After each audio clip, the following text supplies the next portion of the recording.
আমাদের দেশে আল্লাহ এবং তার রাসূলের আইন বাস্তবায়িত হয় নাই।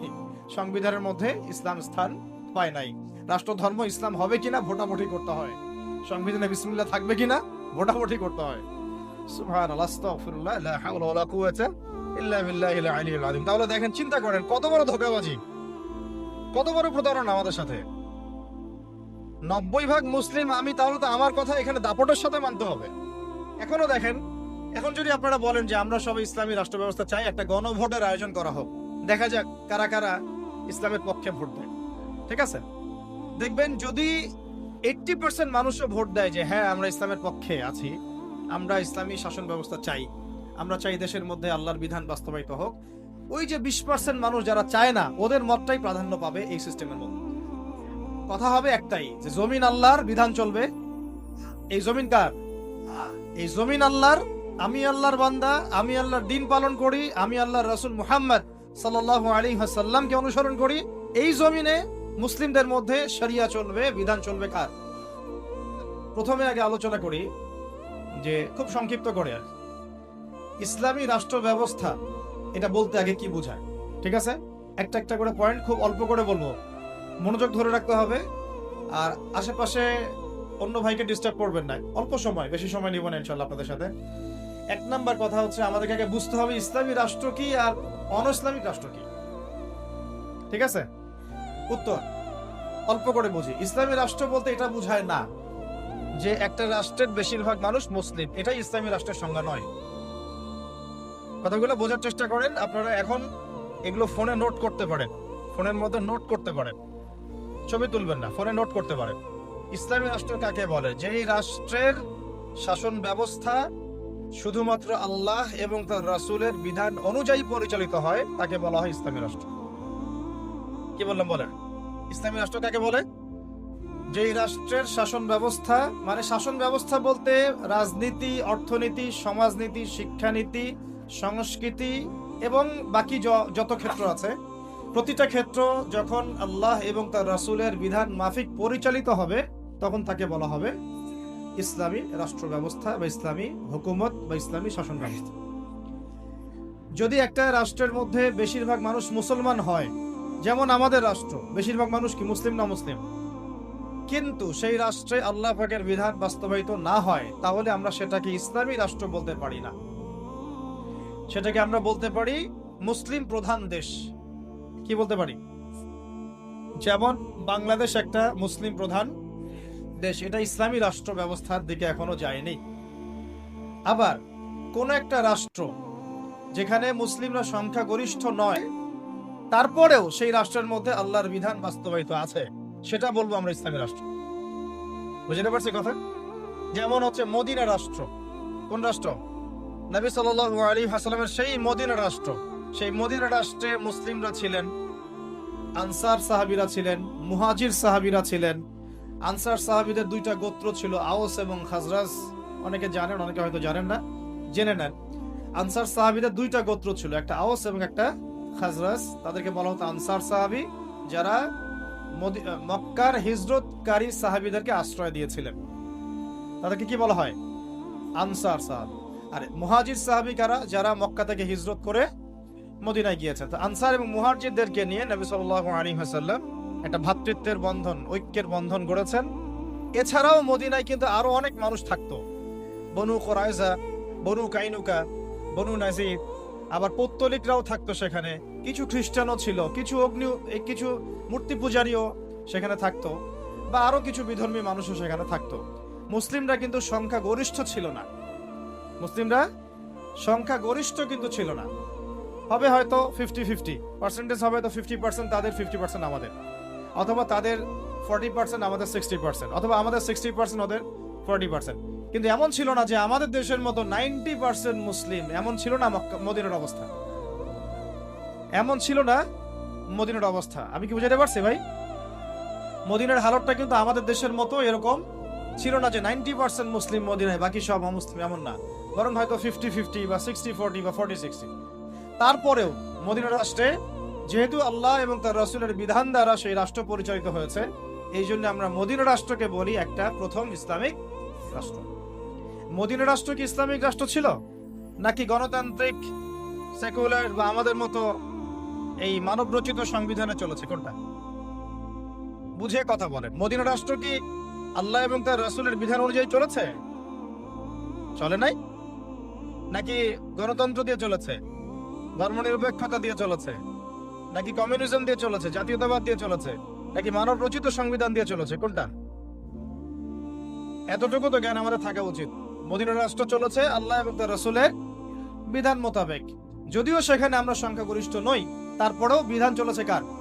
আল্লাহ। এই কারণে মদিনা হচ্ছে একটা ইসলামী রাষ্ট্র। কিন্তু পক্ষান্তরে বাংলাদেশের দিকে যদি আমরা তাকাই, এখানে যদিও আমরা 90% মুসলিম, কিন্তু এই দেশটা শাসিত হচ্ছে সেই 70-80-100 বছর থেকে মানব রচিত সংবিধান দিয়ে। এখানে আল্লাহর বিধান বাস্তবায়িত হচ্ছে না, আল্লাহর হুদুদ, আল্লাহর কিসাস এগুলো বাস্তবায়িত হচ্ছে না, শরিয়া আইন বাস্তবায়িত হচ্ছে না। পক্ষান্তরে তথাকথিত গণতন্ত্র, ধর্মনিরপেক্ষতাবাদ, কমিউনিজম, জাতীয়তাবাদ এইসব মতবাদগুলো দিয়ে এই দেশ শাসিত হচ্ছে। এই কারণে আমরা এই দেশে সংখ্যাগরিষ্ঠ মুসলিম হলেও এই রাষ্ট্রটাকে আমরা বলতে পারি না যেটা একটা ইসলামিক রাষ্ট্র। বুঝতে পেরেছি? আচ্ছা, তাহলে পার্থক্য বুঝলাম, সংজ্ঞাও জানলাম। ইসলামী রাষ্ট্র কাকে বলে? বলেন এখন। যেই রাষ্ট্র আল্লাহ এবং তার রাসূলের বিধান দ্বারা পরিচালিত হয় তাকে বলা হয় ইসলামী রাষ্ট্র। তাহলে আপনারা নিজেরাই বুঝতে পারবেন যে আমরা আসলে কোন জায়গায় আছি। আমরা কি আদৌ ইসলামী রাষ্ট্রে আছি? আমরা মুসলিম প্রধান দেশে বাস করি। আমরা মুসলিম প্রধান দেশে বাস করি। এখন একটা হাস্যকর কথা শুনেন। হাস্যকর কথা হচ্ছে, ধরেন যে আমার একটা বাড়ি আছে। এই বাড়িতে আপনাদের সবারই তো বাড়ি ঘর আছে, তো যার যার বাড়ি সেখানে তার হুকুম চলে না? নাকি আপনার বাড়ি আমার হুকুম চলে? কোনটা? বাড়ি যার হুকুম তার চলে না? আচ্ছা, এখন ধরেন যে আমরা 10 ভাই একটা এলাকার মধ্যে আছি।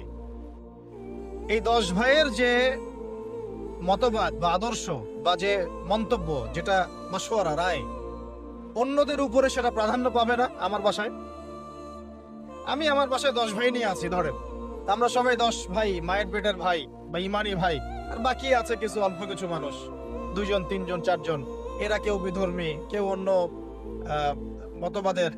তো এখানে যখন কোনো রায় নিব বা যখন কোনো ফলাফল প্রতিষ্ঠা করব, তখন আমরা কার রায় নিব? ওই 10 ভাইয়ের রায় নিব নাকি ওই 2-4 জনের রায় নিব?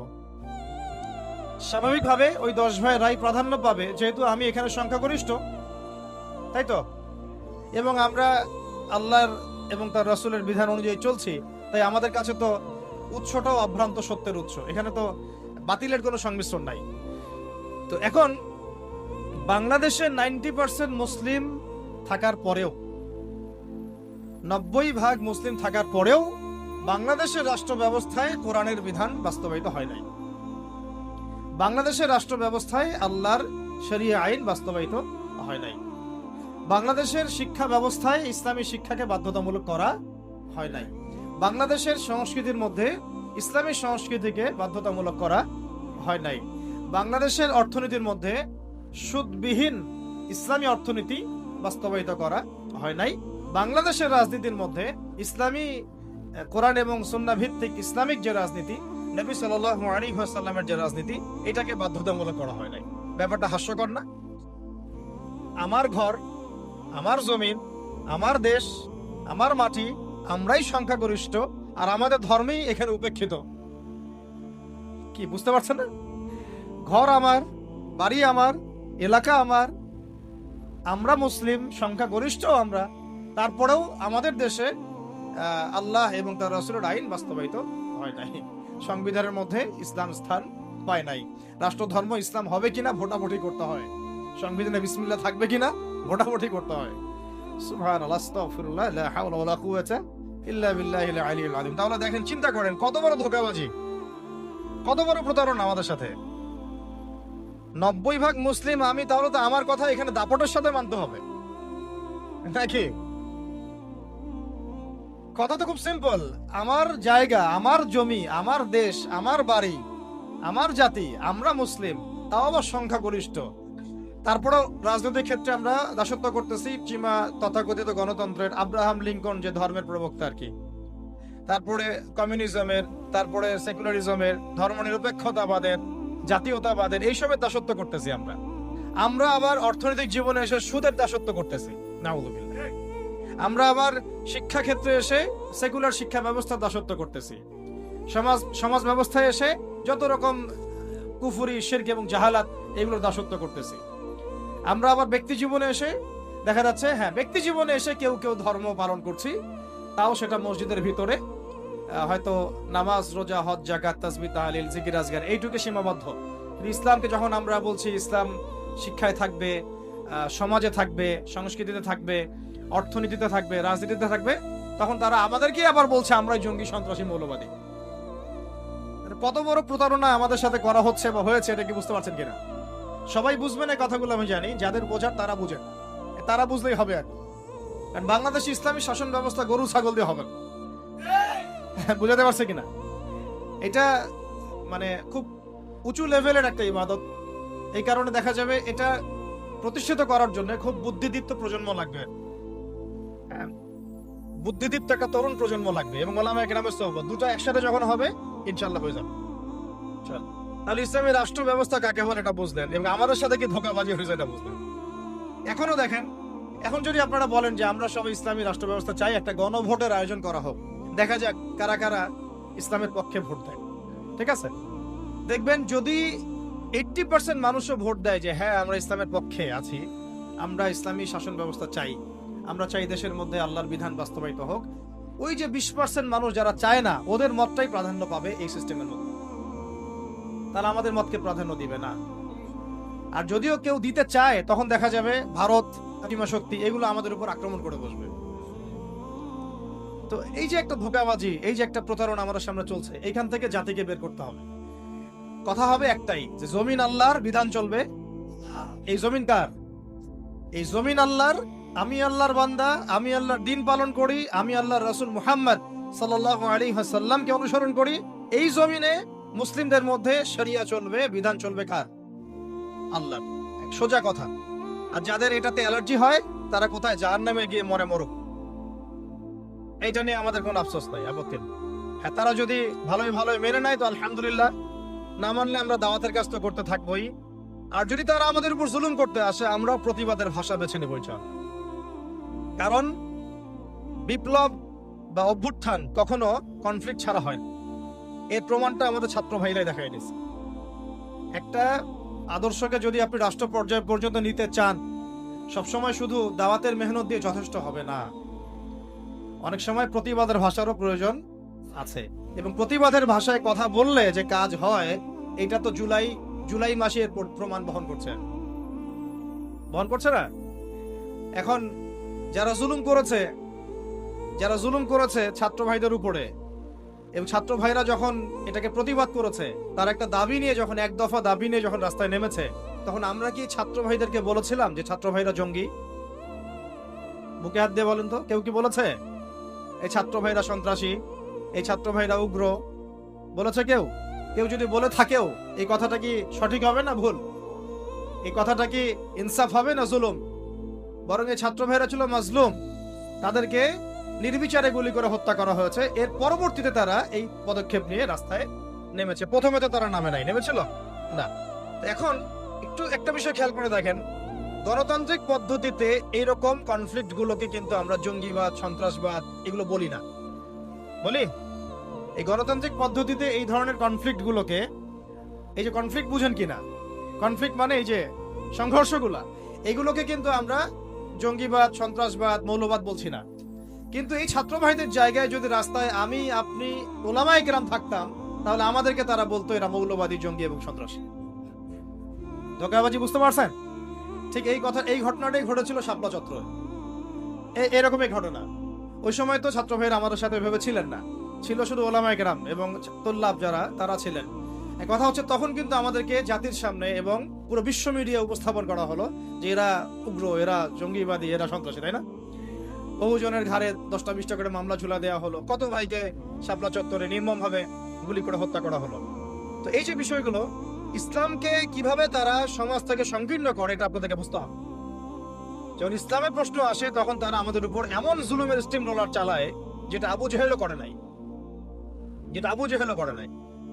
কিন্তু গণতান্ত্রিক পদ্ধতিতে যখন তারা কোনো কনফ্লিক্টে যায়, তখন তারা কিন্তু এটাকে জঙ্গিবাদ, সন্ত্রাসবাদ বলছে না, বরং আমরা বলছি ছাত্র ভাইরা সাহসিকতার পরিচয় দিয়েছেন, এবং তারা ছিলেন এখানে সবচেয়ে হকপন্থী। তারা হকপন্থী ছিলেন না, বিপরীত পক্ষ হকপন্থী ছিল। তো এখন হকের তো বিজয় হলো, এটাও তো দেখলাম। আর বিজয়ের সময় কি তারা শুধু দাওয়াত দিয়েছে? যখন তাদেরকে মেরেছে তারা কি বলেছে ভাই আর মারিয়েন না, আল্লাহর রাস্তায় আর মারিয়েন না? নাকি তারাও দু একটা লাঠি সোটা নিয়ে প্রতিবাদ করেছে? কোনটা? আর এই প্রতিবাদটাই যদি আবু আদনান করতে যাইতো তাহলে সমস্যা ছিল। এই প্রতিবাদটাই যদি আমাদের ওলামায়ে কেরাম করতেন তাহলে সমস্যা ছিল। তারা বের হয়েছে কি নিয়ে? সাউন্ড গ্রেনেড নিয়ে, মেশিন গান নিয়ে, AK-47 নিয়ে শুয়ে শুয়ে গুলি করতেছে আর বলতেছে যে 5টারে মারলাম, 10টারে মারলাম। ভিডিওগুলো দেখেন নাই? তো এর বিপরীতে ছাত্র ভাইরা কি নিয়ে বেরোছে? লাঠি সোটা ইটপাট খেলেই তো। এই তো এমনকি ওই যে আপার অনুসারী যারা ছিল তারা যে অস্ত্রশস্ত্রগুলো নিয়ে শোডাউন করেছিল আর কি, সেগুলো কি ছাত্র ভাইদের কাছে ছিল? ছিল কি? ছিল না। এমনকি মেয়েদেরকেও মার খেতে হয়েছে, তাই না? কথা হচ্ছে এর যদি 10% ওলামায়ে কেরাম কেউ করতো তাহলে সারা দুনিয়া জুড়ে একটা ইস্যু তৈরি করা হতো যে বাংলাদেশ একটা মৌলবাদী রাষ্ট্র হয়ে গেছে। আপনাদেরকে বিশ্বের সভ্যতার এই ষড়যন্ত্রগুলো বুঝতে হবে। এই সমস্যাটা শুধু আমাদের আঞ্চলিক সমস্যা না, এটা একটা বৈশ্বিক সমস্যা। যখনই মুসলিমদের উপর জুলুম হয়, মুসলিমরা যদি মার খায়, মার খাওয়া অবস্থাতেও তাদেরকে বলা হয় সন্ত্রাসী জঙ্গি। আর যদি তারা প্রতিবাদের ভাষা বেছে নেয় তাহলে তো সারা বিশ্ব মিডিয়া ফলাও করে প্রচার করে যে এই মুসলিমরা জঙ্গি, সন্ত্রাসী, এরা উগ্রবাদী, এরা রাষ্ট্রে অস্থিতিশীলতা সৃষ্টি করতে চায়, এদেরকে রাষ্ট্র থেকে হটাও, এদেরকে গুম করো, এদেরকে খুন করো, এদেরকে ক্রসফায়ারে দিয়ে দাও। এইভাবেই জুলুম করা হয়েছে আমাদের সাথে বিগত প্রায় 50 বছর থেকে। তাই নামকাও আসতে শুধু মুসলিম রাষ্ট্র না, আমরা চাই একটা পরিপূর্ণ ইসলামী রাষ্ট্র।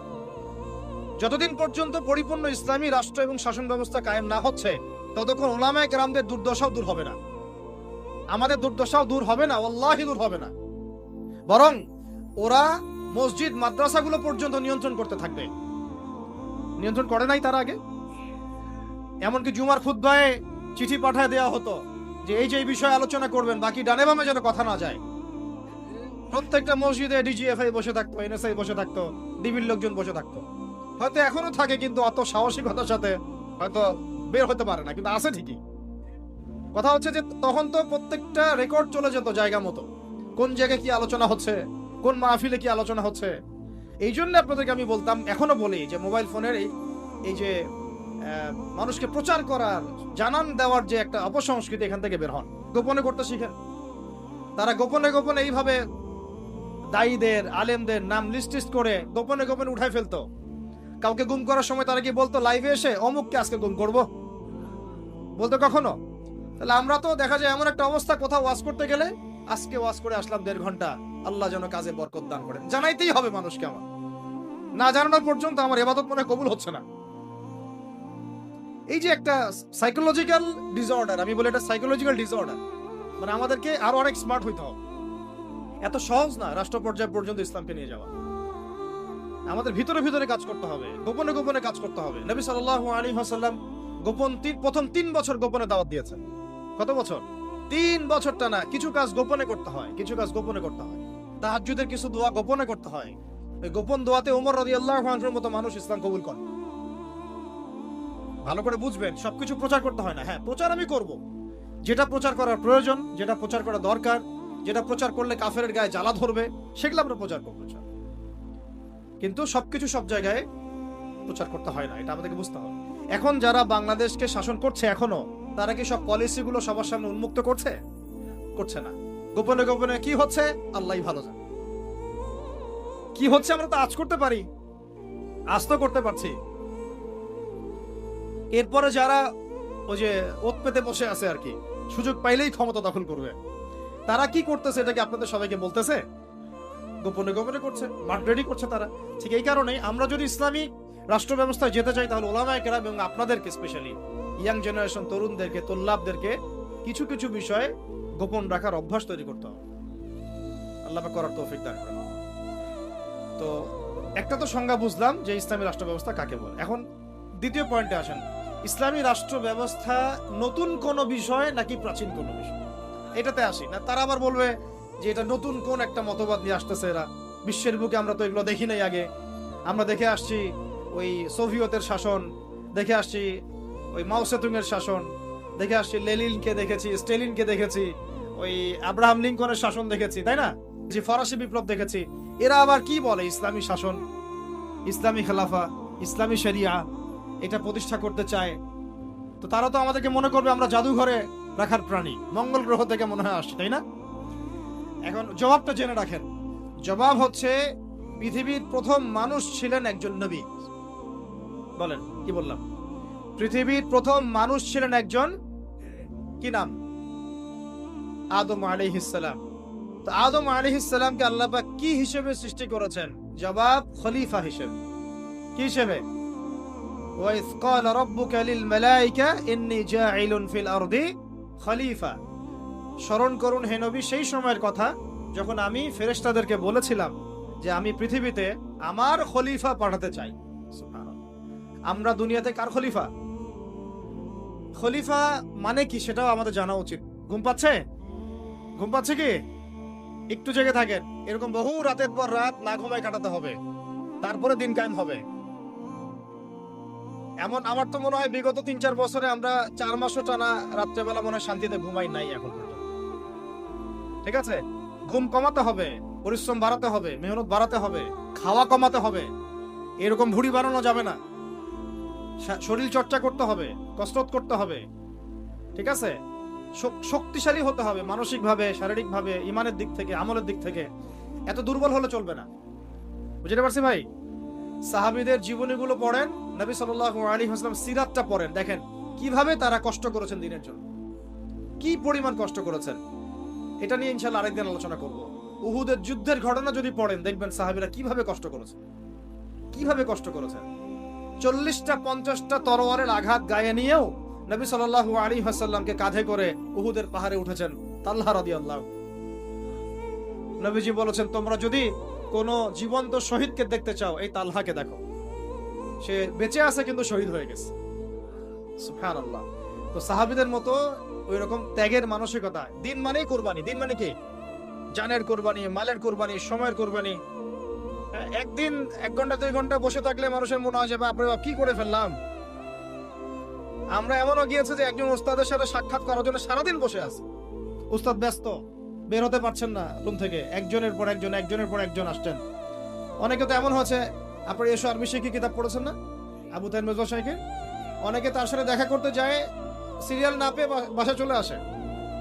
তিনি এত ব্যস্ত কাজে, উম্মার ফিকির এত বেশি ব্যস্ত কাজ করছেন, তার খাদেম গিয়ে তাকে বলারও সাহস পান না যে একজন দেখা করতে আসছেন আপনার সাথে। তো কুরবানি ছাড়া দিন প্রতিষ্ঠিত হবে না। যাই হোক, যুবক ভাইদেরকে বলছি স্পেশালি শক্তিশালী হইতে হবে, সব দিক থেকে শক্তিশালী হইতে হবে। আল্লাহ পাক তৌফিক দান করেন। এখন আপনাদেরকে আমি বলছিলাম যে দেখুন প্রথম যে মানুষকে আল্লাহ পাক পৃথিবীতে পাঠিয়েছেন, যিনি একজন নবী, তাকে আল্লাহ পাক খলিফা বলেছেন। কি বলেছেন? খলিফা মানে কি এটা আপনাদেরকে একটু বলি। সফরে প্রতিনিধি, রাইট? সফরে বের হওয়ার সময় একটা দোয়া পড়ি না আমরা, সুবহানাল্লাযী সাখখারা লানা হাযা ওয়া মা কুননা লাহু মুকরিনিন ওয়া ইন্না ইলা রাব্বিনা লামুনকালিবুন। এই দোয়াটার একটা অংশ আছে, আল্লাহুম্মা আনতা সাহিবু ফিস সাফারি, আল্লাহ এই সফরে তুমি আমার সাথী, আমার সাহেব, ওয়াল খলিফাতু ফিল আহলি ওয়া মালি, আর আল্লাহ তুমি আমার পরিবারের মানে আহলের এবং মালের খলিফা। সুবহানাল্লাহ। খলিফা মানে আল্লাহ আমি তো বাসায় নাই, আমি তো সফরে বের হয়ে গেলাম, আমার বাসার, আমার আহাল, আমার মালের দেখাশোনাকারী, খলিফা, তত্ত্বাবধায়ক এবং প্রতিনিধি হচ্ছে তুমি আল্লাহ। খলিফা মানে কি? যিনি একজনের অবর্তমানে আরেকজনের ওই দায়িত্বটাই পালন করেন। তো যদি আমরা পৃথিবীতে আল্লাহর খলিফা হই, তাহলে এই দুনিয়াতে আমাদের দায়িত্ব কি? আল্লাহর বিধান কায়েম করা না? যদি আমরা আল্লাহর জমিনে আল্লাহর বিধান না কায়েম করি, তাহলে কি আমরা আল্লাহর খলিফা হব না শয়তানের খলিফা হব? বুঝে কথা বলেন। আল্লাহর জমিনে আমরা এসেছি আল্লাহর খলিফা হয়ে। এই পৃথিবীতে আমরা ছিলাম না, ছিলাম জান্নাতে। কোথায়? সেখান থেকে আমাদের বাবা আদম আলাইহিস সালাম, আমাদের মা হাওয়া আলাইহিস সালামকে পাঠিয়ে দেওয়া হলো। কি কারণে পাঠানো হয়েছে এটা তো অন্য আলোচনা, আপনারা তো জানেনই। সাথে ইবলিসকেও পাঠানো হয়েছে। কাকে? ইবলিসকে। এই কনফ্লিক্ট চলছে, কিয়ামত পর্যন্ত চলবে। আর মানুষের হায়াত অল্প, ইবলিসের হায়াত আবার কিয়ামত পর্যন্ত, তাই না? তো এখন তার মিশন হচ্ছে মানুষকে সে জাহান্নামে নিয়ে যাবে। আর আদম আলাইহিস সালাম, হাওয়া আলাইহিস সালাম যখন পৃথিবীতে এসেছেন, তখন থেকে নিয়ে এই জমিনে আল্লাহ পাকের খলিফা কারা ছিলেন? আমাদের পিতা, আমাদের মাতা নন? তারপরে তার সন্তান, তার সন্ততি নন? এখন যদি আমরা আল্লাহর জমিনে এসে আল্লাহর বিধান বাস্তবায়ন না করি, তাহলে কি আমরা আল্লাহর খলিফা হতে পারবো? না শয়তানের খলিফা হও? কেউ যদি আল্লাহর জমিনে আল্লাহর নাজ নেয়ামত ভোগ করে শয়তানের দাসত্ব করে, শয়তানের বিধান বাস্তবায়ন করে, সে কি আদৌ আল্লাহর খলিফা না শয়তানের খলিফা? কারণ আপনারা আমাকে বলেন, এই পুরো বিশ্ব সিস্টেমে যারা আল্লাহর আকাশের নিচে আল্লাহর বাতাস নিয়ে আল্লাহর রিজিক ভোগ করে, আল্লাহর দেওয়া হায়াত ভোগ করে, আল্লাহর দেওয়া নাজ নেয়ামত ভোগ করে, আল্লাহরই জমিনে আল্লাহর বিধান বাদ দিয়ে শয়তানের, তাগুতের, কাফেরের বিধান বাস্তবায়ন করছে, তারা কি আদৌ আল্লাহর খলিফা? তারা কি আদৌ আল্লাহর খলিফা? আর তাদের ওই সিস্টেমটা কি আদৌ খিলাফা সিস্টেম? হ্যাঁ, যেহেতু তারা খলিফা নন, তাহলে তাদের সিস্টেমও তো খিলাফা সিস্টেম হওয়ার প্রশ্নই ওঠে না। বরং ওই সিস্টেমের নাম আল্লাহ পাক বলেছেন তাগুত। কি নাম? তাগুতি সিস্টেম। কি সিস্টেম? তাগুতি সিস্টেম। তাগুতি সিস্টেম মানে যারা শয়তানের দাসত্ব করে, প্রবৃত্তির দাসত্ব করে, মন গড়া বিধান রচনা করে, এগুলোকে বলা হয় তাগুত। কি বলা হয়? আর এই তাগুতকে আল্লাহ পাক কুফরি করতে বলেছেন। তাগুতের সাথে আমাদেরকে আল্লাহ মুমিনদেরকে বলেছেন তোমরা তাগুতের সাথে কুফরি করো এবং আল্লাহর প্রতি ঈমান নিয়ে আসো। তাগুতের সাথে কুফরি না করে কেউ আল্লাহর প্রতি ঈমান আনতে পারবে না।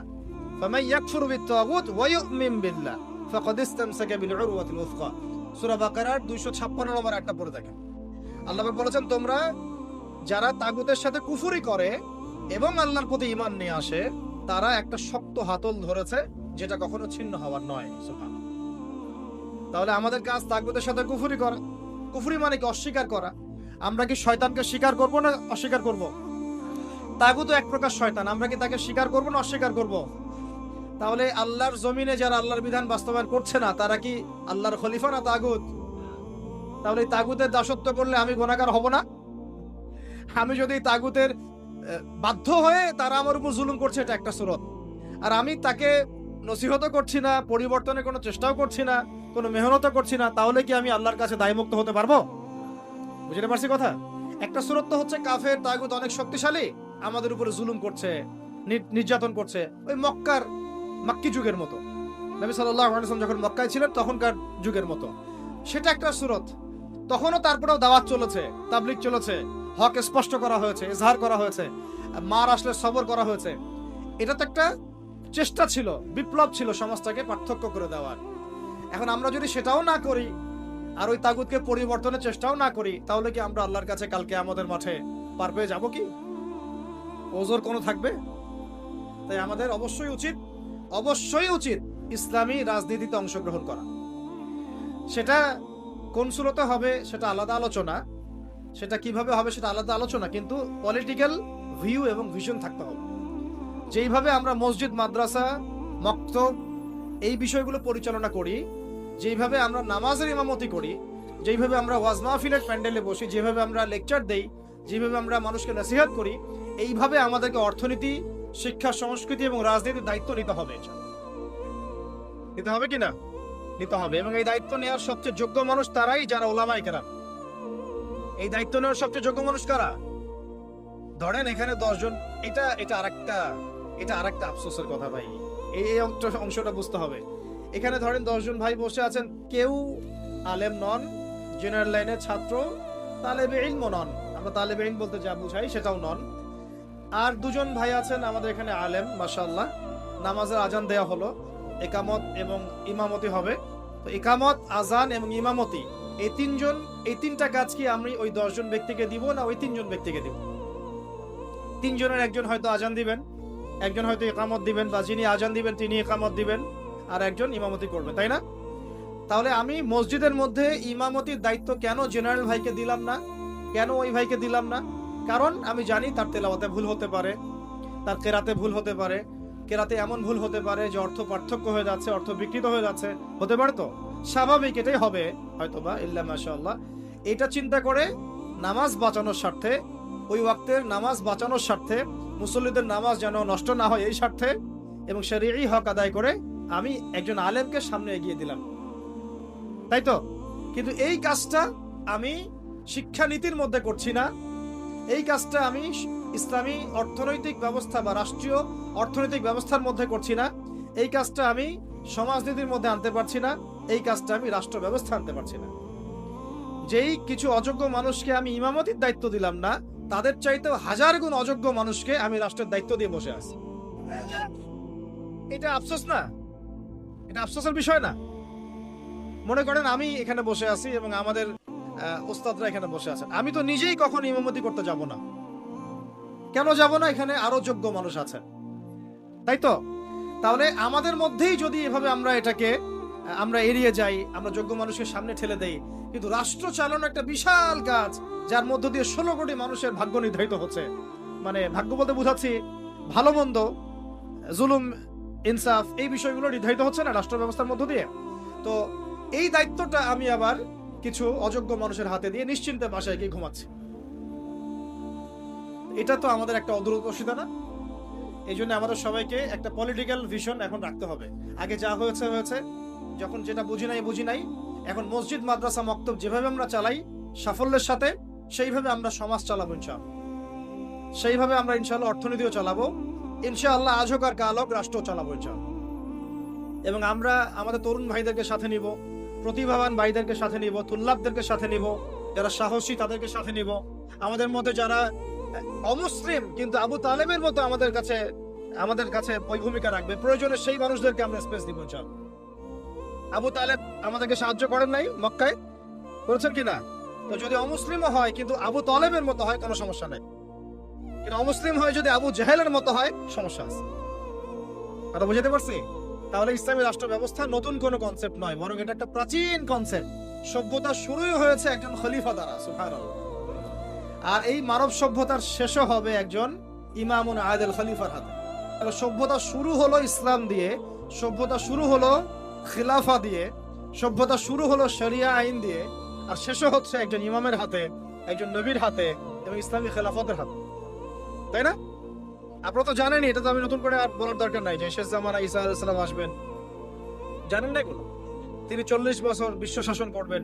বিশ্ব ব্যবস্থার গন্তব্য হচ্ছে ইসলামী খেলাফা। এই বিশ্বের গন্তব্য কি? আস্তে আস্তে আবারও ইসলামী খেলাফার দিকে আসবে, নবুয়তের আদলে খেলাফা আসবে, আবার নবুয়তের আদলে খেলাফা আসবে ইনশাআল্লাহ। এখন আমরা জানলাম যে খেলাফা দিয়েই শুরু হয়েছে, খেলাফা দিয়েই শেষ হবে, তাহলে ভাই আমরা মাঝখানে কি করতেছি? আমরা মাঝখানে আসলে কি করতেছি না? আমাদের এই পলিটিশিয়ানদেরকে কে বুঝাবে বলেন? কার এই ক্ষমতা আছে তাদেরকে বুঝায়? বুঝতে কিছু বিষয় আছে, কিছু মানুষ বুঝতে চায়, কিছু মানুষ বুঝতে চায়, কিছু মানুষ তো বোঝার কোশিশও করে না। কিছু আছে অবুঝ, যাদেরকে বুঝানো যায়, আর কিছু না বুঝ, যতই বুঝান বুঝবে না। এটা কি বলা হয়? এটা কি বলা হয় না বুঝ? কখনোই বুঝবে না। সুম্মুন বুকমুন উমিয়ুন ফাহুম লা ইয়ারজিউন, এরকম আর কি। এর কথা হচ্ছে দাওয়াত তো দিতে হবে আমাদেরকে, বুঝুক আর না বুঝুক আমরা কি করব? দাওয়াত দিব। নবী সাল্লাল্লাহু আলাইহি ওয়াসাল্লাম আবু জাহেল আবু লাহাবদেরকে দাওয়াত দিয়েছেন না? উতবা সাইবাদেরকে দাওয়াত দিয়েছেন না? তারা কেউ মেনেছে, কেউ মানে নাই। ওমর রাদিয়াল্লাহু আনহু দাওয়াত কবুল করেছেন, হামজা রাদিয়াল্লাহু আনহু দাওয়াত কবুল করেছেন, খালিদ বিন ওয়ালিদ দাওয়াত কবুল করেছেন। কিন্তু দেখা গেছে আবু জাহেল, আবু লাহাব, উতবা সাইবা, আশনাক বিন শরীকেরা দাওয়াত কবুল করে নাই। কিন্তু আমাদের দাওয়াতটা সব মহলেই প্রচার করতে হবে। আল্লাহ পাক আমাদেরকে বোঝার তৌফিক দান করেন। শুধু পলিটিশিয়ান না, বরং প্রশাসনে যারা আছি আমরা, প্রশাসনে যারা আছেন, গোয়েন্দা সংস্থা যারা আছে, যারা আপনার বুদ্ধিজীবী বলে দাবি করেন নিজেদেরকে, যারা শিক্ষক আছেন, যারা গার্মেন্টস সেক্টরে আছেন, ছাত্র ভাইরা, আওয়ামরা, নারীরা, সবার মধ্যেই দাওয়াতটা দিতে হবে। শুধুমাত্র আমাদের দাড়ি টুপিওয়ালা মানুষদের মধ্যেই দাওয়াতটাকে সীমাবদ্ধ রাখলে কিন্তু চলবে না। তারাও সমাজে একটা বড় অংশ, তাদেরকে বাদ দিয়ে কিন্তু আমরা কাজ করতে পারছি না। আল্লাহ পাক আমাদের সব মহলে দাওয়াতের কাজ করার তৌফিক দান করেন। ধরেন আমাদের সামরিক কোনো প্রশিক্ষণ নাই, আছে? নাই। কিন্তু আমাদের আর্মি অফিসার ভাইদেরকে যদি আমরা দাওয়াত দিয়ে তাওহীদ বুঝাতে পারি, রিসালাত বুঝাতে পারি, আখিরাত জানাতে পারি, আল্লাহ পাকের শরিয়া আইন, ইসলামী রাষ্ট্রের গুরুত্ব, এই তাগুত, এই কুফর, শিরক, নেফাক, এগুলো স্পষ্ট করতে পারি, জিহাদ তো তারাই করবেন ইনশাআল্লাহ, তাই না? প্রশিক্ষণ তাদের আছে, তাদের ওই যোগ্যতা আছে, তাদের সেই ম্যাচুরিটি আছে, তাদের বিচক্ষণতা আছে, দেখবেন তারাই আমাদের চেয়ে ভালো যুদ্ধ করতে পারবে। তাহলে যদি আমরা আজ হোক আর কাল হোক, আল্লাহ জানেন ভালো, আমরা জানি না, যদি কোনো কুফার শক্তির সাথে আমাদের কখনো কনফ্লিক্ট হয়, তাহলে সামনে কারা থাকবে? তাদেরকেই তো রাখতে হবে। এই জন্য দাওয়াত তাদেরকেও দিতে হবে অবশ্যই। এই দাওয়াতটা আমাদের একটু ঘাটতি হয়ে গেছে বলে আমি মনে করি। অনেক ওলামায়ে কেরাম একমত হন যে আসলে সব মহলে দাওয়াতটা এইভাবে প্রচার হচ্ছে না। আমরা চিন্তাটা তো এমন থাকা উচিত যে গুম হয়ে গেলেও আমি ওই সেলে বসেও দাওয়াতের কাজ করব, জেলখানায় চলে গেলে ওখানেও আমি দাওয়াতের কাজ করব। এটাও সুন্নাত, এটাও তো সুন্নাত। মানে এভাবে দাওয়াতি কাজ করলে অনেক ফলাফল হয়, ফলাফল আসে। এখন বাংলাদেশে বহু আর্মি অফিসার, মেজর, কর্নেল, র্যাবের অফিসার তওবা করে ফিরে আসতেছে, পুলিশের অফিসার তওবা করে ফিরে আসতেছে, বিজিবির ভাইরা দেখবেন অনেকে মাশাআল্লাহ কঠিন প্র্যাকটিসিং মুসলিম আছে। এই সমস্ত ভাইদের কাছে আমাদেরকে দাওয়াত দিতে হবে। কিসের দাওয়াত দিব? যে ভাই আমরা মুসলিম, দুনিয়াতে একবারই আসছি, আর দ্বিতীয়বার আসতে পারবো না। যতদিন বাঁচতেছি আল্লাহর বিধান মেনে বাঁচবো, আল্লাহর বিধান দ্বারা সমাজ এবং রাষ্ট্র করার চেষ্টা করবো। এবং এটার পথ পদ্ধতি আমাদের সামনে স্পষ্ট আছে। আমাদের কাছে পথ পদ্ধতি একদম স্পষ্ট, রূপরেখা আমাদের কি স্পষ্ট আছে। আমাদের গোপন কোনো এজেন্ডা নাই, আমাদের এজেন্ডা একদম স্পষ্ট। আমাদের সামনে নবী সাল্লাল্লাহু আলাইহি ওয়াসাল্লামের উসওয়াতুল হাসানা আছে এবং তার সিরাত মোবারক আমাদের সামনে আছে। ওইটা ধরে ধরে আমরা পথ চলবো ইনশাআল্লাহ। দেখবেন ইনশাআল্লাহ তাআলা একদিন না একদিন আল্লাহ পাকের জমিনে আল্লাহর দিন কায়েম হবে ইনশাআল্লাহ। আল্লাহ পাক আমাদের সবাইকে ওই কাফেলায় যেন কবুল করেন। আমি এখন এটা যে প্রাচীন মতবাদ এটা বুঝলাম তো, আর আপনারা আমাকে উত্তর দেন দেখি। অনেক তো বলে ফেললাম। এখন নূহ আলাইহিস সালাম কি আল্লাহর খলিফা ছিলেন না? তিনি কি কোন শয়তানি মতবাদ চালু করেছিলেন? নাউযুবিল্লাহ। ইব্রাহিম আলাইহিস সালাম তিনি কি মানব রচিত আইন চালু করেছিলেন? নবী মুসা আলাইহিস সালাম, ঈসা ইবনে মারইয়াম, আমাদের নবী মুহাম্মদ সাল্লাল্লাহু আলাইহি ওয়াসাল্লাম তিনি কি মানব রচিত বিধান চালু করেছিলেন নাকি আল্লাহর বিধান দ্বারা রাষ্ট্র পরিচালনা করেছিলেন? আর আমাদের সমাজের মানুষরা এতই পাক্কা মুসলমান, মাশাআল্লাহ, এত পাক্কা মুসলমান যে নামাজের পদ্ধতিতে সে এক চুল ছাড় দিতে চায় না। একদম 100% সুন্নাহ মাফিক নামাজ পড়তে হবে তার, সহিহ নামাজ। ঠিক আছে, সহিরও তো অনেক ধরন আছে, ভেরিয়েন্ট আছে আর কি। কিছু আছে আবার সহিহ সুরতেই জয়ীফ। ঠিক আছে, বলতেছে সহিহ, ওইটাই যে আবার একটা জয়ীফ আকীদা, ওটা সে বুঝতে পারতেছে না। ওইটা আলোচনা না আমাদের। কথা হচ্ছে আমরা নামাজের ক্ষেত্রে দেখা যায় অনেক সময় খুব সতর্ক যে 100% আমি নবী সাল্লাল্লাহু আলাইহি ওয়াসাল্লামের সুন্নাহ মাফিক নামাজ পড়তাম, কিন্তু সেই নবী মুহাম্মদ সাল্লাল্লাহু আলাইহি ওয়াসাল্লামের সুন্নাহ মোতাবেক শিক্ষা ব্যবস্থা করা যায় না। তারপরে সংস্কৃতি সাজানো যায় না, ওই নবীর সুন্নাহ অনুযায়ী অর্থনীতি সাজানো যায় না, ওই নবীর সুন্নাহ অনুযায়ী রাষ্ট্র সাজানো যায় না, রাজনীতিও করা যায় না। এই যে একটা জাহালাত, দেখেন কত মুসলিম, কত পাক্কা মুসলমান আমরা। আমাদের চেয়ে বড় মুসলমান কি আছে নাকি পৃথিবীতে কোথাও? বলেন, যারা ব্যক্তি জীবনে একদম চুল ছেঁড়া সুন্নতের অনুসরণ করতে চায়, নামাজে, রোজায়, হজে, জাকাতে, এমনকি যারা তাগুত, যারা কুফফারদের দাসত্ব করে, যারা ভারতের দালালি করেছে, যারা পশ্চিমাদের দাসত্ব করেছে, এরাও যদি উমরা করতে যায় আমাদের কাছেই মাসালা জিজ্ঞাসা করবে, এই মাসালাটা কি এইভাবে, ওইটাকে এইভাবে, এটা কি এমন করে, সেটা কি এমন করে। ওইখানে সে কোনো ছাড় দিতে রাজি না, বিষয়টা তাই না? কিন্তু সেই ব্যক্তি যখন আবার অফিসে বসছে, চেয়ারে, ব্যাংকের চেয়ারে বসছে, সুদ আর সুদ, সুদ আর সুদ, সুদ আর সুদ। ওই ব্যক্তি যখন সমাজের নেতা, তখন দেখবেন দুনিয়ার সব মানব রচিত বিধান দিয়ে সে সমাজ পরিচালনা করার চেষ্টা করতেছে। ওই ব্যক্তি সাংস্কৃতিক অঙ্গনে দেখেন ভারতীয় সংস্কৃতি, বিজাতীয় সংস্কৃতি, পশ্চিমা সংস্কৃতি দাসত্ব করে। ওই ব্যক্তি আবার দেখেন রাজনীতি করতে গিয়েছে, সব ওই জাতীয়তাবাদ, না হলে ওই গণতন্ত্র, না হলে ওই কি কমিউনিজম, আর ওই যে তথাকথিত একটা আছে ধর্মনিরপেক্ষতাবাদ, চার ধর্ম মিলেই এক। নাউযুবিল্লাহি মিন যালিক।